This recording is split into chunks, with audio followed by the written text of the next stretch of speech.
కల్తీ మద్యం అమ్మి 32,000 మంది ప్రాణాలను నిర్దాక్షిణ్యంగా తీసేసిన జగన్మోహన్ రెడ్డి 1,00,000 మంది ఆ కుటుంబ సభ్యులు ఉసురు పోసుకొని అక్కడితో సరిపెట్టుకోకుండా ఐఐటి చదువుకున్న విద్యార్థులను కూడా దీంట్లో ఇరికించి వాళ్ళని ఎలా వాడుకున్నాడు, వాళ్ళతో ఆడిన గేమ్ ఏంటి, వాళ్ళ భవిష్యత్తుని ఎలా నాశనం చేశాడు. ఐఐటియన్స్ అండి ఎంతో కష్టపడితే కానీ ఐఐటీలో సీట్ రాదు. అలాంటి ఐఐటి విద్యార్థులను కూడా నిర్దాక్షిణ్యంగా చిదిమేసిన దుర్మార్గుడు జగన్మోహన్ రెడ్డి. ఐఐటి విద్యార్థులు ఏంటి, వాళ్ళు పెట్టిన షెల్ కంపెనీలు ఏంటి, వాళ్ళతో ఆడిన గేమ్ ఏంటి, ఆ గేమ్ వల్ల ఆ కుటుంబాలు ఎలా చితికిపోయాయి అన్న విషయాన్ని తెలుసుకునే ప్రయత్నం చేద్దాం. వివరించడానికి మనతో పాటు ఆర్థిక, రాజకీయ, సామాజిక విశ్లేషకులు కొత్త రవీంద్రబాబు గారు ఉన్నారు. వారిని అడిగి జగన్మోహన్ రెడ్డి ఆడిన 5 ఏళ్ల వికృత రాజకీయ రాక్షస ఆర్థిక కిరణ్ని మరింత లోతుగా తెలుసుకునే ప్రయత్నం చేద్దాం. సార్ నమస్తే. నమస్తే. ఇప్పుడు నేను చెప్పినట్టు జగన్మోహన్ రెడ్డి వికృత తాండవం చేశాడు రాష్ట్రంలో. ఏ వ్యవస్థని దేన్ని వదిలిపెట్టకుండా ఆఖరికి పసి పిల్లల దగ్గర నుంచి పండు మొదసల వరకు ఎలా చిదిమేశాడో చూసాం. దాంట్లో ప్రధానంగా లిక్కర్ స్కామ్, దాంట్లో ఐఐటి విద్యార్థులను వాడుకుని వాళ్ళ జీవితాలని నాశనం చేసిన వైనం కూడా చూసాం.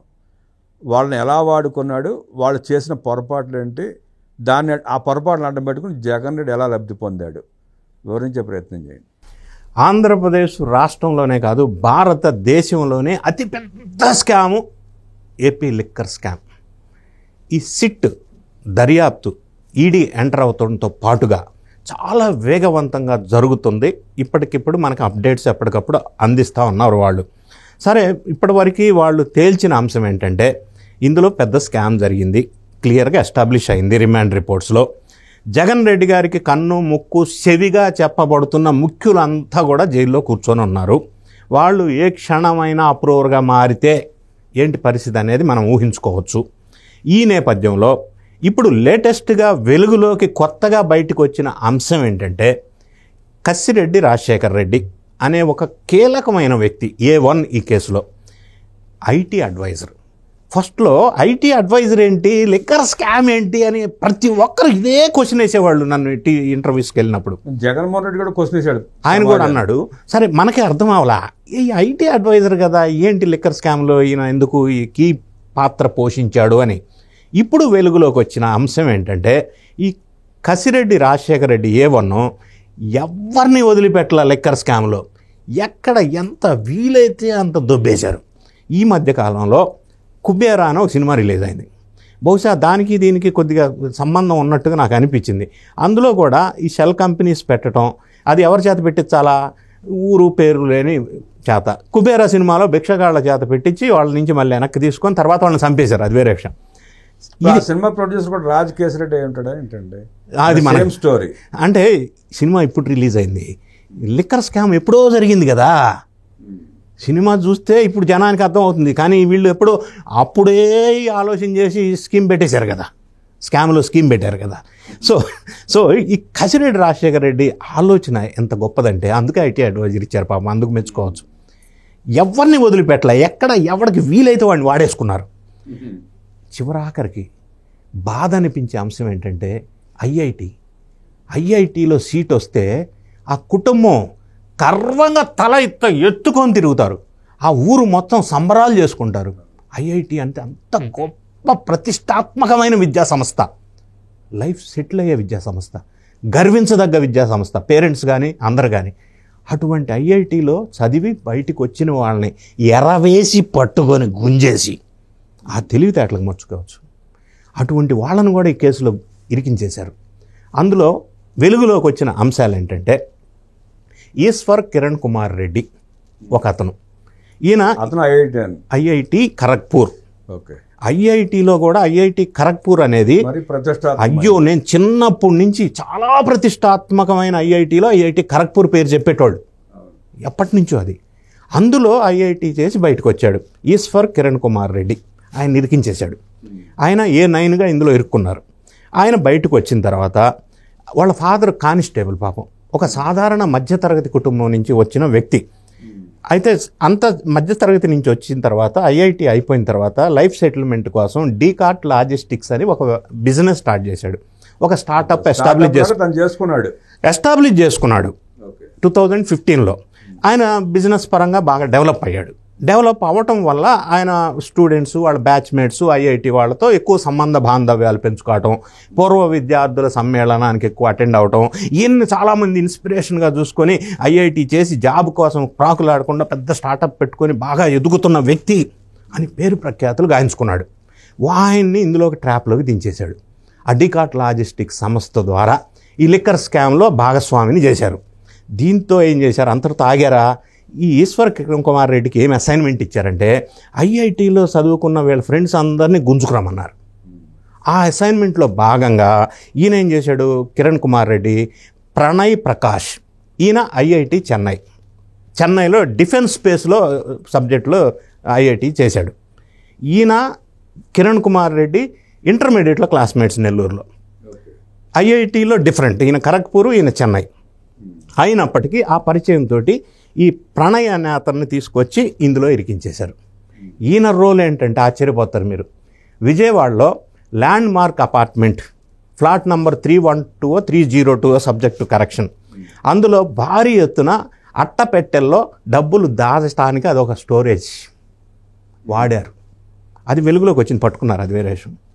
సో ఈ ల్యాండ్ మార్క్ అపార్ట్మెంట్లో భారీగా డబ్బు అక్కడ స్టోర్ చేయటం, ఇక్కడి నుంచి ఎక్కడికి పంపించాలంటే అక్కడికి పంపించడం. దీనికి హెడ్ ఈ ప్రణయ్.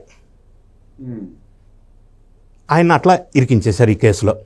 వీళ్ళందరికీ ఈయన చెప్పింది ఏంటంటే, ఈ పెద్ద బిజినెస్ ఆపర్చునిటీ, మీకు ఈ జాబులు వీటికంటే ఎక్కువ మంచి స్కోప్ ఉంటుంది డెవలప్ అవ్వడానికి, ఫ్యూచర్లో బాగా గ్రోత్ ఉంటుంది, ఆఫర్స్ వస్తున్నాయి, మనకి అవకాశం ఉంది అని మభ్యపెట్టి తీసుకొచ్చేశారు. అంటే వాళ్ళకి తెలుసు అండి డబ్బుల్ని మనం ట్రాన్స్పోర్ట్ చేస్తున్నాం తెలుసు, కానీ అది అవినీతి అని వీళ్ళు చెప్పరు, వాడికి తెలియదు.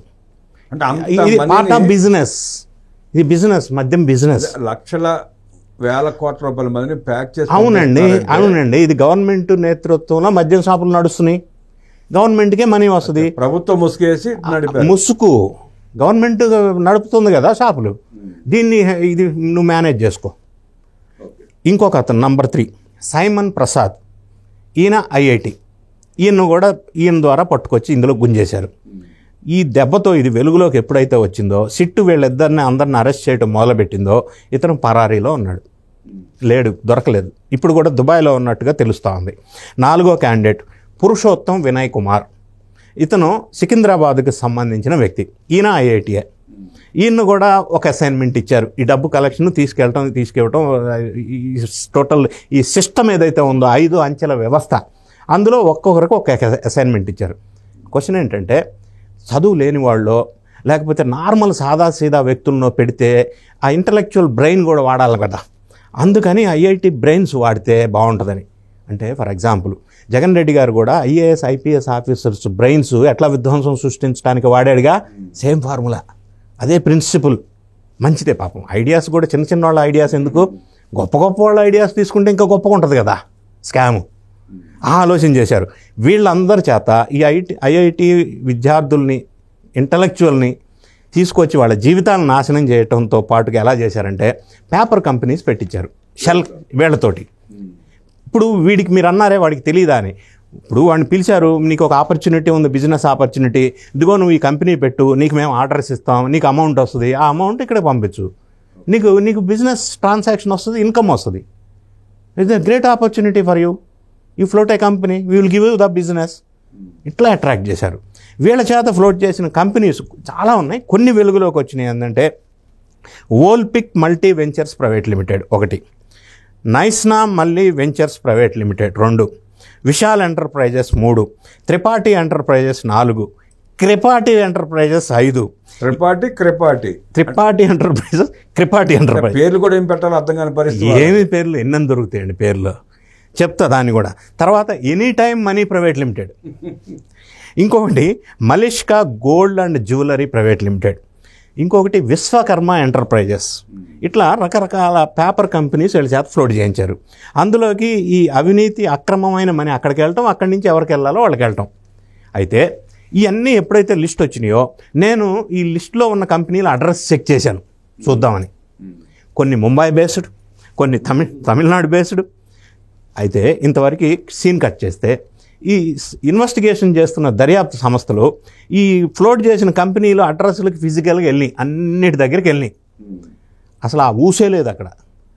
ఒకటి ఇంటి అడ్రస్సు, ఒకటి గుడిసె అడ్రస్సు, ఒకటి అపార్ట్మెంట్ అడ్రస్సు. అంటే అంటే రిజిస్టర్ ఆఫ్ ఫార్మ్స్లో మాత్రం అడ్రస్ ఏదో ఒకటి రాయాలి కాబట్టి ఏ వాచ్మెన్ అడ్రస్సో ఇంకోటో రాశారు. సిట్ వాళ్ళు వెళ్ళి ఫిజికల్గా వెరిఫై చేస్తే ఒక్కటి కూడా అడ్రస్ లేదు అందులో. ఆ వ్యక్తులు లేరు, ఆ కంపెనీ లేదు, అడ్రస్ లేదు. అప్పుడు వాళ్ళకి క్లియర్గా ఎస్టాబ్లిష్ అయింది టెక్నికల్ డాక్యుమెంట్ ఎవిడెన్స్. వీటన్నిటి ద్వారా విచారణ చేసినప్పుడు ఇన్ని అసలు మనం ఊహించిన అంశాలు వెలుగులోకి వచ్చినాయి. అయితే ఇందులో కొంతమంది ఆల్రెడీ విదేశాలకి పంపించారో వెళ్ళారో తెలియదు, పరారీలో ఉన్నారు. ఇప్పుడు ఇంకొక అంశం, వాళ్ళు ఒకవేళ దొరికితే విచారణకి తీసుకొస్తే నీకు ఎవడు తీసుకొచ్చాడు, నిన్ను, నీ అసైన్మెంట్ ఏంటి, నువ్వు ఇక్కడి నుంచి అక్కడికి నీ రోల్ ఏంటి, ఎవరికి ఇచ్చావు, ఎవరు నీకు చేశారు అనేది కనుక వీళ్ళు కూపీ లాగితే ఇంకొద్దిగా మరిన్ని అంశాలు వెలుగులోకి వచ్చే అవకాశాలు ఉంది. ఇంకా ఏమీ ఆశ్చర్యకరమైన అంశాలు వెలుగులోకి వస్తాయో మనం చెప్పలేం. కానీ అంటే కేసు అయితే ఒక డిఫరెంట్ మలుపు అయితే తిరిగే అవకాశం స్పష్టంగా ఉంది. కాదు సార్, ఇప్పుడు ఇన్ని మలుపులు తిరిగి ఇన్ని లింకులు, అసలు ఈ చెత్త చెదారం సిట్టు కూడా చిరాకు విరక్తి వచ్చేలా తయారైంది కేసు ఇది. అంటే అంత తెలివితేటలుగా స్కామ్ చేశారు కాబట్టే ఇందులో చేసిన వాళ్ళు సాదాసీదా చిన్న వ్యక్తులు కాదు, బిగ్ బ్రెయిన్స్, ఇంటలెక్చువల్ బ్రెయిన్స్. మరి ఇంత కాంప్లికేషన్ లేకుండా ఎట్లా అవుతుంది? ఇంత పెద్ద స్కామ్ చేసేటప్పుడు సింపుల్గా ఆలోచిస్తారేంటి? ఆ బిగ్ బ్రెయిన్స్ చేసిన భారీ స్కామ్ని ఛేదించాలంటే వాళ్ళకంటే బిగ్ బ్రెయిన్ ఉన్న సిట్ అధికారులే కావాలి. అదే జరుగుతుంది. నేనేమంటానంటే వీళ్ళల్లో ఎవరు దొరికినా కూడా ఇంకొద్దిగా కొత్త అంశాలు వెలుగులోకి వచ్చే అవకాశం ఉంది. ఇంకా కొంతమంది మనుషులు మళ్ళీ విచారణకు పిలవాల్సిన అవసరం కూడా ఏర్పడవచ్చును. ఇప్పుడు ఈ కేసుని తేల్చాలన్నా మానమాత్ర వల్ల కాదు, ఆర్టిఫిషియల్ ఇంటెలిజెన్స్ ద్వారా అయితేనే తెలియదట్టు కనపడుతుంది. ఇది గతంలో మనం కేసులు చూసాం, 12 లక్షల పేజీలు అంట పాత సిబిఐ కేసుల్లో జగన్మోహన్ టన్నులు అవి తేల్చాలంటే మానమాత్ర వల్ల అయ్యే పని అండి అది. మరి అంత పెద్ద అమౌంట్స్, మరి చిన్న చిన్న జస్ట్ లైక్ దట్ స్కీమ్ ఎట్లా ఉంటుందండి?